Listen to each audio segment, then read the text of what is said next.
নাটকীয় মোড়ে ত্রিপুরার রাজনৈতিক মহল। প্রকাশ্য মঞ্চে করা মন্তব্য থেকেই এবার আইনি লড়াইয়ে জড়ালেন দুই রাজনৈতিক নেতা। প্রাক্তন বিজেপি সাংসদ রেবতী ত্রিপুরার বিরুদ্ধে মেলাঘর থানায় মানহানি মামলা দায়ের করলেন তিপ্রামথার নেতা ডেভিড মুরা সিং। ঘটনার সূত্রপাত 25শে জানুয়ারি কাঠালিয়া মির্জা রাজাপুর কেন্দ্রের তৈবান্দালে এমডিসি পদ্মালোচন ত্রিপুরার উদ্যোগে এক মেগা বস্ত্র বিতরণ অনুষ্ঠান অনুষ্ঠিত হয়। ওই অনুষ্ঠানে রাজ্যের মুখ্যমন্ত্রী সহ একাধিক বিশিষ্ট ব্যক্তি উপস্থিত ছিলেন।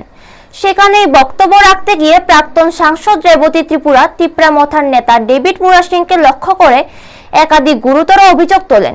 তিনি দাবি করেন, দিল্লির আন্দোলনের সময় ডেভিড মুরা সিং মানুষের কাছ থেকে অর্থ সংগ্রহ করেছেন এবং সেই অর্থে ব্যক্তিগত গাড়ি কেনা, রাবার বাগান ক্রয় ও বিদেশ ভ্রমণ করেছেন।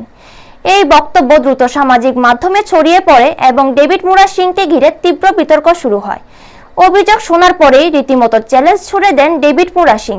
তিনি স্পষ্ট ভাষায় বলেন, রেবতী ত্রিপুরা যদি তার করা অভিযোগের প্রমাণ দেখাতে পারেন তবে তিনি নিজের ব্যক্তিগত সম্পত্তি বিক্রি করে বিজেপিকে দান করবেন এবং নিজেও বিজেপিতে যোগ দেবেন।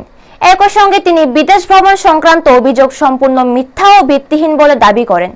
ডেভিড মুরা সিং এর বক্তব্য, আজ পর্যন্ত তার কোনো পাসপোর্টই নেই, সেক্ষেত্রে বিদেশ ভ্রমণের প্রশ্ন ওঠেই না। এই সমস্ত বক্তব্যকে মানহানিকর ও অসত্য দাবি করে অবশেষে মেলাঘর থানায় প্রাক্তন সাংসদ রেবতী ত্রিপুরার বিরুদ্ধে মানহানি মামলা দায়ের করেন David Mura Singh.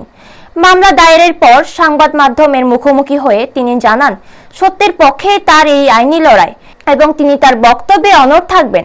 Bureau report, news তৎকাল 24। তো মানিক সাহা মাননীয় মুখ্যমন্ত্রী মহোদয় 6,500 কোটি টাকা যদি এডিসিকে দিয়া থাকে, উনিও কাগজ দিক।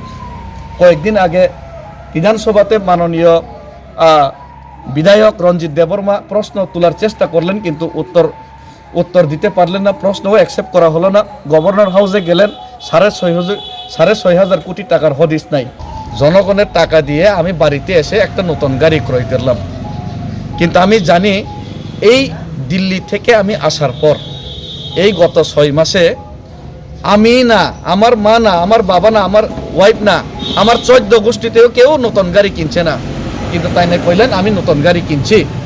তো এটা কোনান থেকে সোর্স পাইলেন, কোনান থেকে উনি এই বক্তব্যটা দিলেন? এটা তো একজন মাননীয় এমপি, প্রাক্তন এমপি হয়ে, এত বড় নেতা হয়ে উনি এটা প্রমাণ করুক।